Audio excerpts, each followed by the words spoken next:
यूरोपीय ममालिक की अफवाज को दहशतगर्द तंजीमें समझते हैं। ईरान की कौमी सलामती कौंसिल के सेक्रेटरी अली लारीजानी का बयान। कहा, यूरोपीय यूनियन ईरान के दाखिली कानून से यकीनन आगाह है। ईरानी पार्लियामेंट ने पासदारान इनकलाब से मुताल्लिक़ कानून अप्रैल 2019 में मंजूर किया था, जिसके तहत पासदारान इनकलाब को ब्लैकलिस्ट करने वालों को ईरान भी दहशतगर्द करार देता है। अली लारीजानी ने रूस के सदर व्लादिमीर पुतिन से मॉस्को में मुलाकात की, जिसमें ईरान के खिलाफ ताज़ा सूरत हाल पर बात की गई। क्रेमलिन के तर्जुमान दिमित्री पेस्कोव ने कहा, एक रोज़ पहले बताया था कि ईरान और अमेरिका के दरमियान बातचीत का मौका अभी भी मौजूद है और ख़बरदार किया था कि ईरान के खिलाफ ताकत का इस्तेमाल खित्ते में अफरा तफरी फैला सकता है।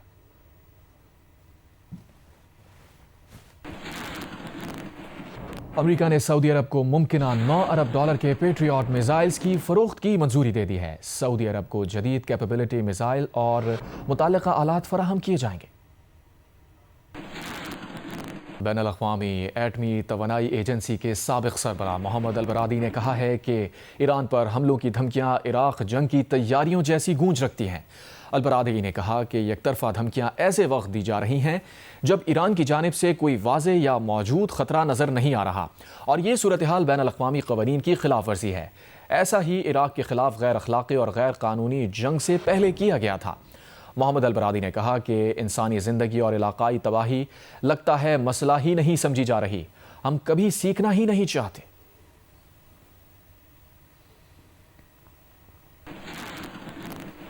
उधर अमरीकी महकमा ख़ारजा ने इसराइल को भी फ़ौजी साजो सामान की फ़रोख्त की मंजूरी दे दी है। इसराइल को $6.5 अरब के फ़ौजी साजो सामान की फ़रोख्त की मंजूरी दी गई है। $3.8 अरब के अपाचे हेलीकॉप्टर और $1.98 अरब की लाइट व्हीकल्स की फ़रोख्त की मंजूरी दी गई है।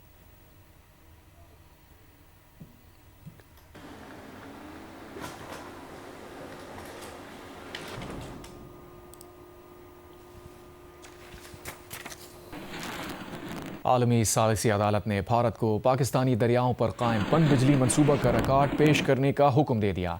द हेग में कायम आलमी सालिसी अदालत ने जारी किए गए हुक्मनामे में कहा है कि भारत 9 फरवरी तक बगलिहार और किशन गंगा की ऑपरेशनल लॉग बुक्स जमा कराए। रिकॉर्ड फराहम ना करने की सूरत में भारत को बाज़ाब्ता तौर पर वजह बताना होगी। पाकिस्तान 2 फरवरी 2026 तक ये वाज़ेह करे वो कौन कौन सी दस्तावेज़ात चाहता है। केस के मैरिज के दूसरे मरहले की समाअत 2 और 3 फरवरी को द हेग में होगी। ज़राए के मुताबिक अटॉर्नी जनरल की क़यादत में आला सतह का पाकिस्तानी वफ़द आज द हेग रवाना होगा। पाकिस्तान का मौक़िफ़ है कि भारत ने सिंतास माहिदे के शिकों का गलत इस्तेमाल किया है। आलमी सालिसी अदालत ने हुक्मनामे में कहा है कि अबूरी रिलीफ देने का इख्तियार सिर्फ सालिसी अदालत को है। न्यूट्रल एक्सपर्ट को अबूरी इक़दामात करने का इख्तियार हासिल नहीं है।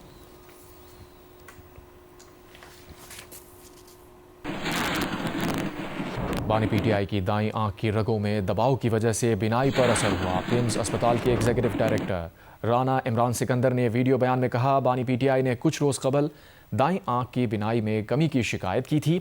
पिम्स अस्पताल के सीनियर डॉक्टर ने अडियाला जेल में बानी पीटीआई का मुआयना किया और दाईं आंख के ज़रूरी टेस्ट किए।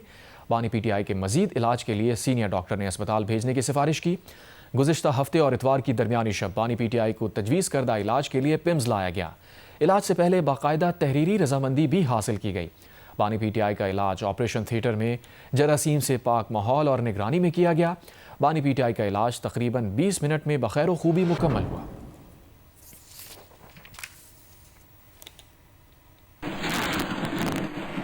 In the recent past, Mr. Imran Ahmad Khan Niazi, aged 74 years, reported reduced vision in his right eye. A senior and a qualified ophthalmologist from PIMS Islamabad conducted a complete eye assessment at Adiala jail, including slit lamp examination, fundoscopy, intraocular pressure measurement, essential laboratory tests, and OCT, that is optical coherence tomography of the retina. Based on this assessment, a diagnosis of right central retinal vein occlusion was made and a hospital-based follow-up treatment was recommended. Accordingly, Mr. Niazi was brought to PIMS on the night of last Saturday, Sunday for the advised procedure. At the hospital, the treatment plan, that is need for administering anti-VEGF intravitreal injection was explained in full to the patient, and an informed consent was obtained from the patient prior to procedure. The procedure was carried out in the operation theatre under standard sterile protocol and monitoring. It was completed smoothly in approximately 20 minutes. During the treatment, the patient remained vitally stable and was discharged with routine post-procedure care, instructions, and follow-up advice and the documents. Thank you very much. Quetta के इलाके नवाकिली की labour colony में gas से दम घुटने से 2 खवातीन समेत 4 अफराद जाँ बहक हो गए। मियाँ बीवी रात को गैस हीटर जलता छोड़कर सो गए थे। पुलिस हुक्काम के मुताबिक नवाकिली की लेबर कॉलोनी में रिहाइश पजीर शाहिद नामी शख्स रात को LPG सिलेंडर से मुंसलिक हीटर जलता छोड़कर सो गया था। गैस लीकेज के बायस शाहिद, उसकी बीवी, बेटा और एक कमसिन बच्ची जाँ बहक हो गई। 4 अफराद की हलाकत का पता उनके रिश्तेदारों के घर आने पर चला। इत्तला मिलने पर रेस्क्यू टीम्स मौके पर पहुंच गईं और लाशों को सिविल अस्पताल मुंतकिल कर दिया। डॉक्टर्स का कहना है कि लाशें 9 घंटे पुरानी हैं।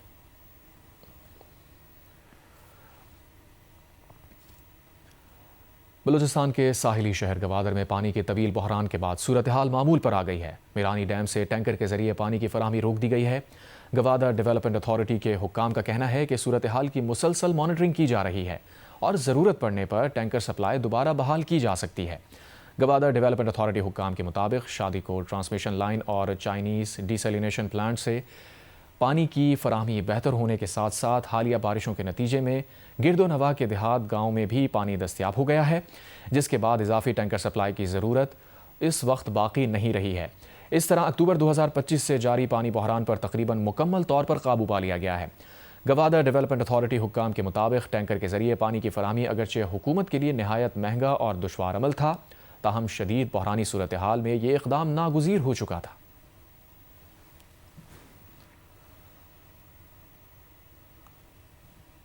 मुल्तान के इलाके दहली गेट चौक में गुज़िश्ता 20 माह से सीवरेज का मसला हल ना होने के बायस गंदा पानी सड़क पर खड़ा रहता है। मज़ीद बता रहे हैं नुमाइंदा जियो न्यूज़ जौदत नदीम। जी, वासा मुल्तान ने वज़ीर-ए-आला पंजाब के अहकामात को रद्दी के टोकरी में डाल दिया है और मुल्तान के दिल्ली गेट चौक के ऊपर जो है वो सीवरेज का एक दरिया बना हुआ है। ये इलाका जो है अरसा दराज से सीवरेज के मसाइल से घिरा रहा है और मकामी जो अफराद हैं उनकी जानिब से बारहा दरख्वास्त देने के बावजूद भी सीवरेज के पानी के मसले को फौरी तौर पर हल नहीं किया जा सका है। सुबह सवेरे से लेकर दोपहर तक और शाम के मगरिब के टाइम तक जो है वो ये जो सीवरेज का पानी है वो यहाँ खड़ा रहता है, जो कि लोगों की आमदरफ्त में उससे मसाइल पैदा होते हैं। लोगों का ये कहना है कि बारहा दरख्वास्त देने के बावजूद जो वासा मुल्तान है वो यहाँ पे आके कार्रवाई नहीं करता है। वासा की गाड़ियाँ आती ज़रूर हैं लेकिन वो खाना पूरी करके तस्वीरें खींच के वापस चली जाती हैं, जबकि पानी जो है वो जू का तू वहीं खड़ा रहता है, जिसके बाइस ना सिर्फ लोगों के जो कारोबार यहाँ पे हैं वो मुतासर हो रहे हैं, बल्कि जो घरों में रहने वाले अफराद हैं वो भी बीमारियों का उनको सामना करना पड़ रहा है। उनकी जानिब से यही मुतालबा किया जा रहा है कि जो दिल्ली गेट चौक के ऊपर जो ये दरिया बना हुआ है सीवरेज का, इसको यहाँ से साफ़ किया जाए और लोगों को जो है साफ़ सुथरी एक सड़क भी प्रोवाइड की जाए और एक साफ़ सुथरा माहौल भी जो है उनको दिया जाए। जी, ICC T20 वर्ल्ड कप की ट्रॉफी पाकिस्तान पहुंच गई। ट्रॉफी की लाहौर के Kinnaird college for women university में नुमाइश की गई। ICC T20 वर्ल्ड कप की ट्रॉफी लाहौर पहुंच गई। Kinnaird college for women university Lahore में ट्रॉफी की नुमाइश की गई। तकरीब में टेस्ट क्रिकेटर हसन अली भी शरीक हुए। तालिबात ने ट्रॉफी के हमरा तस्वीर बनवाई। दूसरे दिन T20 वर्ल्ड कप की trophy Pakistan Australia T20 match के मौके पर कजाफी स्टेडियम में नुमाइश की जाएगी। ट्रॉफी के साथ खिलाड़ियों का फोटो शूट भी शेड्यूल है। कजाफी स्टेडियम के बाहर PCB की शॉप पर फैंस के लिए ट्रॉफी की नुमाइश की जाएगी। तीसरे T20 मैच के दौरान भी ट्रॉफी को मीडिया और दीगर मेहमानों के लिए नुमाइश के लिए रखा जाएगा। लाहौर में फातिमा जिन्ना एमेचर्स लेडीज गोल्फ चैंपियनशिप जारी है। गोल्फर्स का कहना है एक तो लाहौर का मौसम खुशगवार है, तो सिर्फ खवातीन के लिए इवेंट का इनेकाद शानदार है।